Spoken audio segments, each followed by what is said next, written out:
ஹரே கிருஷ்ணா. ஓம் நமோ பகவத்தே வாசுதேவாய. ஹரே கிருஷ்ணா. மகாபாரதம் சபா பர்வம் பார்த்துட்ருக்கோம்.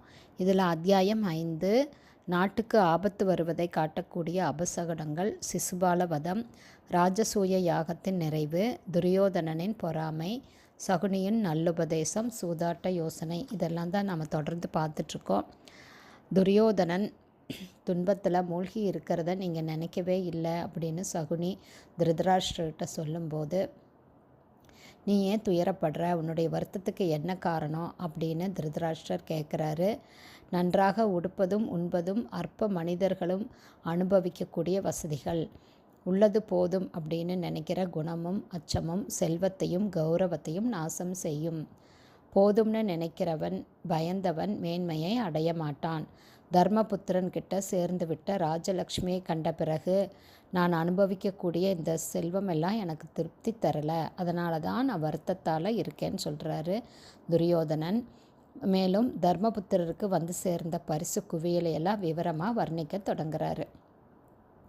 ராஜசூய யாகத்தில் தர்மர்கிட்ட பல அரசர்களும் கொண்டு வந்து கொட்டின விலை உயர்ந்த பரிசு பொருட்களை துரியோதனன் வர்ணனை செய்தது மகாபாரதத்தில் மிக விபரமாக சொல்லப்பட்டிருக்குது. எந்தெந்த தேசத்து அரசன் என்னென்ன பொருளை பரிசாக கொண்டு வந்து கொடுத்தான்கிற பட்டியல் மிக மிக பெரியது. இதில் நாம் கவனிக்கத்தக்கது ஒன்று உண்டு.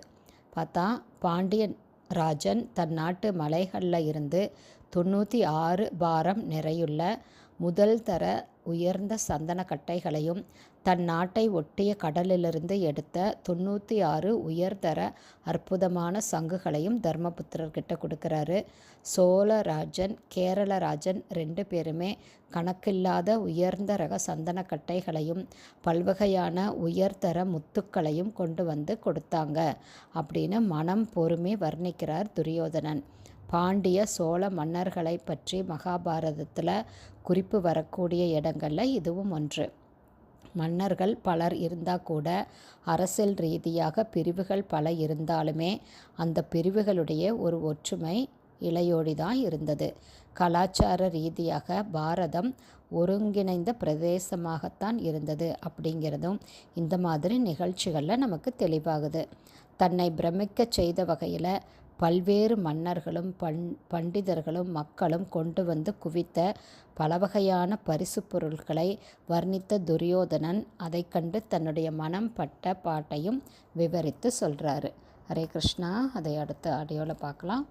ஹரே கிருஷ்ணா. குருதேவுக்கு ஜெய்.